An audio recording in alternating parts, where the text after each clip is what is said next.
Hello, thank you for joining me once again, or if you're joining me for the first time, my name's Laura and I have been working through one of my all-time, in fact probably my all-time favourite book series, the Black Dagger Brotherhood. Today we're talking about book number 5. This book belongs to Vishous. Vishous is the tech-savvy, dangerous, enigmatic, notorious member of the Black Dagger Brotherhood. He handles everything security-wise, phone-wise. He's just ahead of the game when it comes to anything like that, and he's a vital member of the Black Dagger Brotherhood. Until Butch came along, he hadn't really formed many connections with many people, but he and Butch clicked instantly over a love of baseball. I like to call them soul brothers, but they had a development in their relationship in the previous book, which was of course Butch's story. So Vishous has a curse, but it is a power. In his one hand he has to keep gloved at all times. When it is ungloved, there's a destructive white light that comes out of his hand and it eviscerates everything that it touches. And there was a development in the previous story where we found out that it was able to heal Butch. The light of it could get rid of the evil that Butch inhales when he is in his destroyer mode. So between the two of them, they are a key puzzle piece within the war with the lessening society. Not only does he have that power in his hand, he also has the power of premonition and dreams. So anybody that he's close to, he often has dreams that pertain to sometimes their deaths or significant things that are going to happen, but he doesn't have the full scope of what the dreams mean, and he can't control when he has them. All of the other brothers do dread him coming to them and know that he has had a premonition about them, because often it doesn't make sense until they're in that moment, but he does have the knowledge of how each and every one is going to die, but not know when, which it has weighed heavily on him, and I think it is one of the reasons why he has kept himself back from the other brothers for a long time. He's had a rough life, really. He's had it tough. From the age of 3, he was raised by his father, who was the bloodletter. He was incredibly vicious and horrible vampire. He was raised in his war camp. Now, the fact that it was a war camp tells you everything that he needs to know about Vishous. He endured a lot of abuse, torture, but it caused him to strengthen up, and he did manage to break out of that camp when he did become of age, but he's never really dealt with the traumas or let anybody know the traumas that he suffered while in his father's camp. So it's hardened him as a person as the years have gone on. It is in this book that Vishous is on a collision course with his destiny. So he's never known who his mother is, but she does present herself to him at the beginning of this book. Turns out his mother is the Scribe Virgin, and the Scribe Virgin is pretty much the deity. She's the one that created the entire vampire race. So he's essentially the son of the creator of every vampire. And there's a reason that she's come to him now, is that she made a pact with his father that she could keep him for the first 3 years of his life, then she would give him to him to raise. He could keep him for the next 300, and then he would then have to go to the Scribe Virgin and become the Primale. Now, the Primale is a very outdated practice, but it's a necessary one within the vampire world. So how the Brotherhood basically are formed, they are the strongest of the race. They're the most purest bloodline, and they have to be, in order to be the strongest, in order to be able to keep the normal civilian vampires safe. How it's always worked is they are the sons of the Primale. Now, the Primale is the chosen, purest, strongest vampire who is chosen to go and procreate essentially with the chosen. The chosen are the counter opposite of the Brotherhood. They are the purest females. They're like goddesses that live on the other side with the Scribe Virgin, and they live a life of servitude, really. Whenever the brothers need healing, they will come down, use their blood to do that, but they will also birth the next race of the Brotherhood. The chosen, while on the other side, they are fertile at all times, and they're normally really highly honoured to be chosen and to birth the next generation of warriors or chosen. But the chosen, they're almost like divine beings who are observers of the other world, and they note down anything of historical significance in the records. It's It's a very outdated practice, and it's one that's not serving them very well now, because obviously the lessers, they're able to gain new members to their ranks very easily because it's like converted humans, whereas the Brotherhood, you can only join the Brotherhood if you are the children of the Chosen and the Primale, which we're now down to the last few brothers who are basically stemming the tide against the war with the lessening society. So the rules that they're living under are essentially killing their race. So Vishous is in a tricky spot because he's obviously had no choice, he's had no agency in this. He had no choice with going to live with his father in the war camp, and now he's being told that he's actually going to be shackled again. But the dilemma is, if he says no, the vampire race is dead. So he is pretty much, she said to him, immediately, or in the next few days, weeks, you've got to come to the other side and birth the race and save the race. So over the course of one night, he has pretty much found out who his mom is. He's also found out that he's now going to be enslaved to being the Primale. If he says no, race is over, it will essentially feel like his fault, yet he said there's no choice in any of this. So it's really a cruel practice. Side note to the Primale is he will have to go and meet his first chosen mate. She will be the main mate that he's got, but he will also have to service the other females that are up there. Now mostly, or it's seen as because they don't know any different, the Chosen, it's seen as an honour to be a Chosen. So most of them are kind of happy to be getting this kicked off again, because it's all they've ever known, being sequestered on the other side. Now the Scribe Virgin, she has like a second in command who's called the Directrix. Now this Directrix is incredibly cruel, and the person that she has chosen to be the first mate is a female called Cormia, who is really questioning her place as the Chosen. So she doesn't feel like it's right for her. Chosen have in the past, they have sort of fallen to earth, and sometimes it's worked out successfully, sometimes it's not. She is sort of not happy with being chosen, but it seems like this Directrix in particular has chosen her out of cruelty and out of spite, because she knows it's not something that she's going to want to do. Now Cormia is not our main character in this one. She's going to have her own book in the next one, so more on her later. But we've essentially got two people at the start of this book who are being forced into a situation that they have no control over, and we'll see how this plays out, but it's come at the very wrong time for Vishous. All of this being dumped on V overnight puts him in an absolute spiral.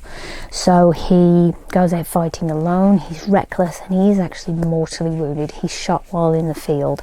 Because of where they are, they're under a time constraint to get him to a doctor before obviously he dies, so they are kind of forced to take him to a human hospital, which is something that they don't want to do, because obviously the vampires don't want the humans to have any knowledge of the vampire world, so they have to sort of scrub all evidence of them ever being there. So it's risky, but it's necessary, or otherwise Vishous is going to die. And this is where we meet our female main character of this story, and that is Doc Jane. She's a wonderful surgeon, but she's sort of at a crossroads in her career. She's sort of at that point where she's looking at getting a new job, because she's feels like she's never going to be made head of the medical department. She's found herself at a blockage, but she's gone into the medical field pretty much similar to Butch, because she lost a sister when she was young.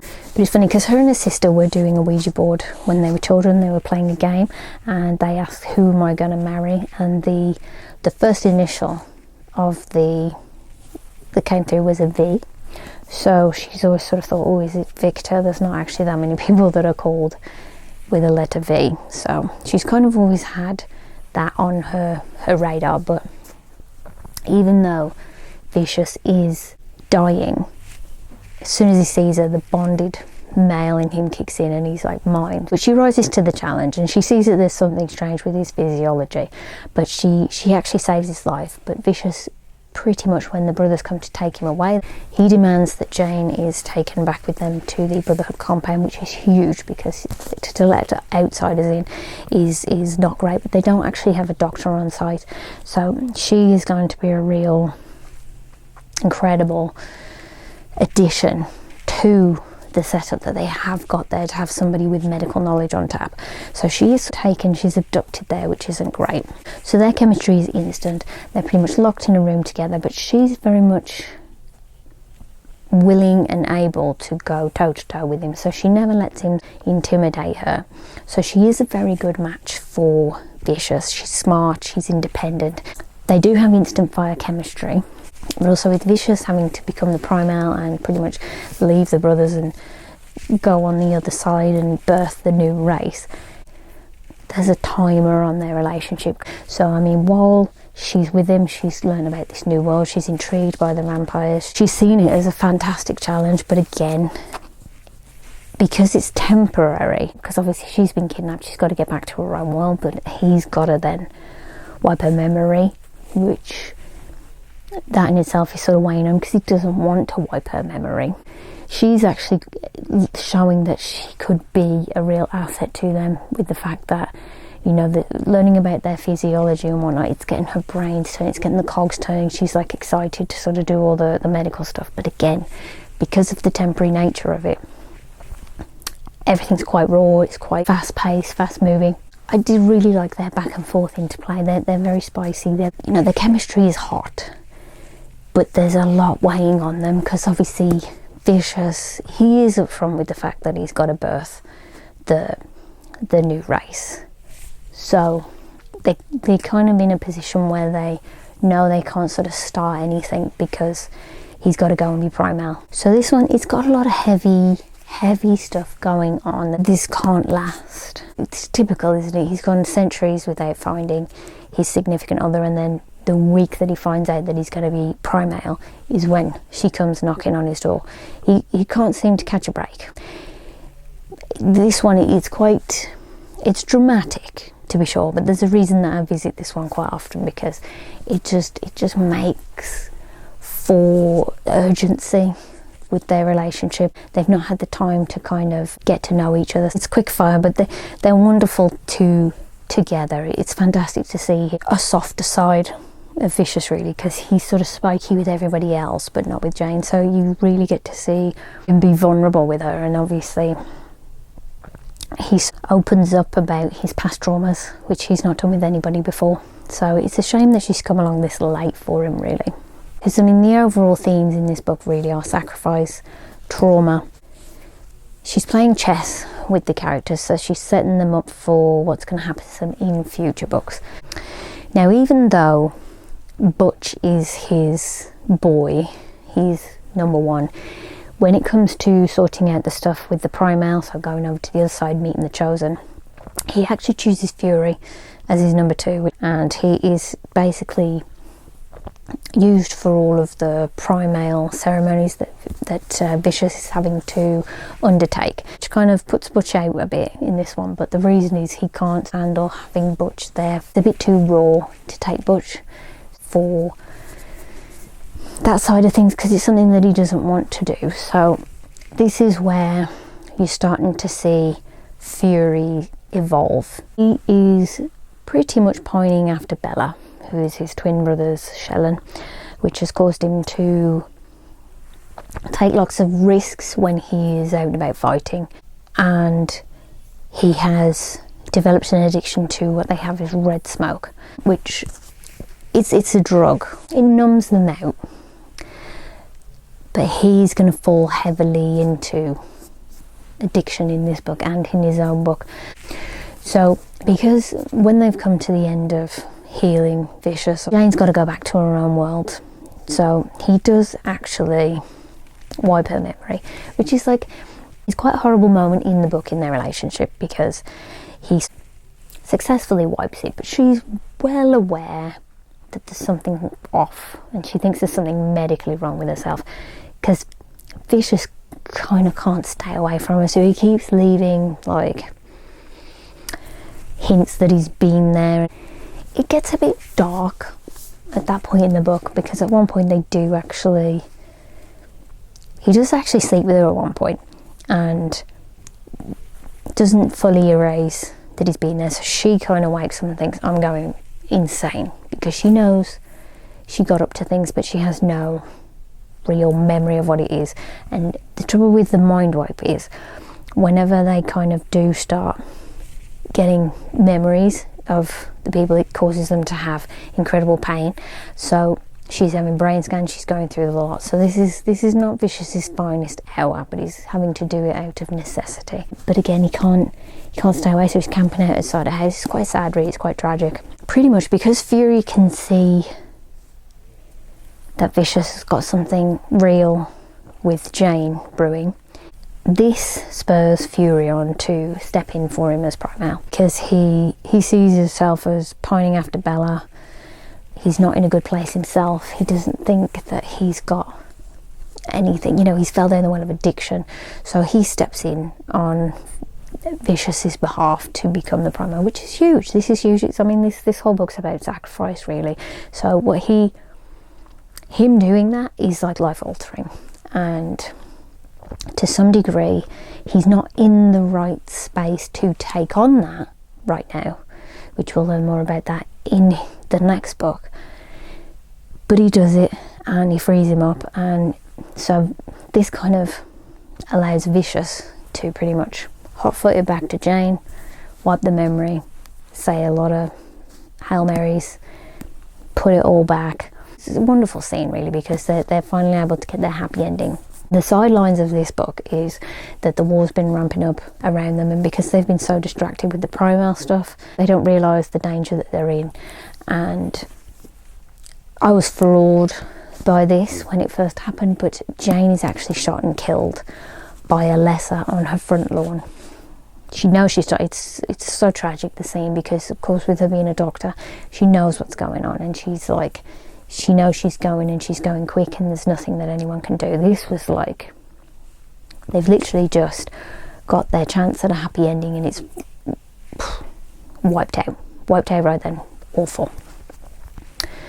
But Vishous is not going to take this lying down at all, and he, in his unhinged self, thinks, I'm going to go, because there is a practice where they can reanimate people, but they come back wrong. He, in his devastated mind, hot-foots it to the ritual caves that they've got, and he's with every intention of bringing her back, because he has had it rough, really. His whole life has not been his own, and he's finally got something that's his own, and it's been ripped away from him again. Now, the Scribe Virgin finally steps up for him, goes to bat for him, because she does love her children. And she owes him big style. So she, in the 11th hour, finds a way around to get Jane back. So Jane is dead. She's always going to be dead. But she essentially makes it so that she can come back in some sort of corporal form.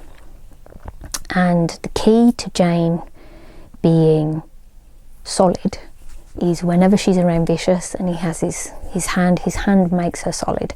But as she is sort of moving around the world a lot more, if she's not thinking about it, she disappears. So there's quite funny moments where some of the brothers don't realise she's there and step through her, and this absolutely sets off Vicious's bonded male instinct. But whenever she's around him, his hand, it brings her solid. So she can do it herself, but whenever she's around Vishous, she's always going to be there solid. I mean, they're never going to be able to have children, not that they probably want them, but the likelihood, because of what happened to Vishous in the war camps, was that it would be a miracle if he could have a child anyway. So the fact that he was going to be the Primale was crazy. But then they're not able to have young, and obviously again this all pulls into the whole sacrifice thing. This book is heavy dramatic, heavy drama. It's phenomenal because you just fly through it, because everything is like speed of 11. It's so fast moving. I think this is the fastest paced one because everything's under a time limit. There's a lot of pieces going on in the side stories. This one, dramatic wise, I think I didn't see the Jane death coming. I mean, that would have been the most significant death since Wellesley. I'm glad they were able to find a workaround with that one because it was very, very stressful for a while. It's also in this book that John Matthew finally transitions. He's finally going to come into his own. It's taken us 5 books to get there. He sort of made strong friendship connection with two other vampires who have already transitioned, called Blay and Quinn. They're going to be significant members of the future books, and it's the transition that we've all been waiting for. So it's fantastic to see him finally become the vampire that he's going to be. He's huge, he's a big boy, and it's a good time because obviously in a previous book his enemy Lash, who's been causing a lot of problems, had already transitioned.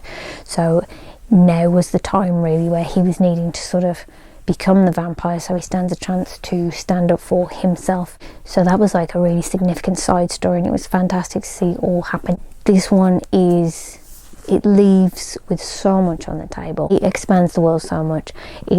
You're ramping up the war. You're seeing the war is from the inside as well as the outside. You can see future issues in this one with vampires like Lash that are going to cause problems for John Matthew. But it's good that they've got now Jane, who's been introduced into this world. And what I was saying about the Butch, Marissa, Vishous and Jane, they're a solid little unit of 4. They all they're their own little family within this world, and they're wonderful to see that puzzle piece finally sit back in there. But Jane has a colleague, Manny Manello. He's someone that they hint as well is going to play a part later, and he does. So again, she sticks with the themes of leaving little breadcrumbs for future books. But as far as our main couple in this one go, they're hot, they're fiery, they're smart, they're a good match for each other, and it's nice to see a different side of Vishous really. It's nice to see him soften up with somebody, and you learn more about him, and it was nice to see his evolution. This one's quite a heavy book on the whole with what happens. There's a lot of significant things that happen. There's a lot of people that don't have much agency at the start of this book, and it was nice to see one of them. So it was nice to see Vishous be able to sort of take back control of his life. Obviously we've got Cormia and Phury. Their book's going to be the next one. Their book's one of my favourites, and it's great to see them start in this one. But it's nice that we're going to see more of Phury, because he is a favourite and he does kind of step up in this one, but he's got quite a rocky road to take before he finds his happiness. This one is brutal, it's fun. It's definitely a 5 stars. I have revisited it a lot. It's phenomenal, and I think the guy that they've cast as Vishous, I'm just going to leave him there. If you haven't been watching the TV show, now's your time to start, because perfection.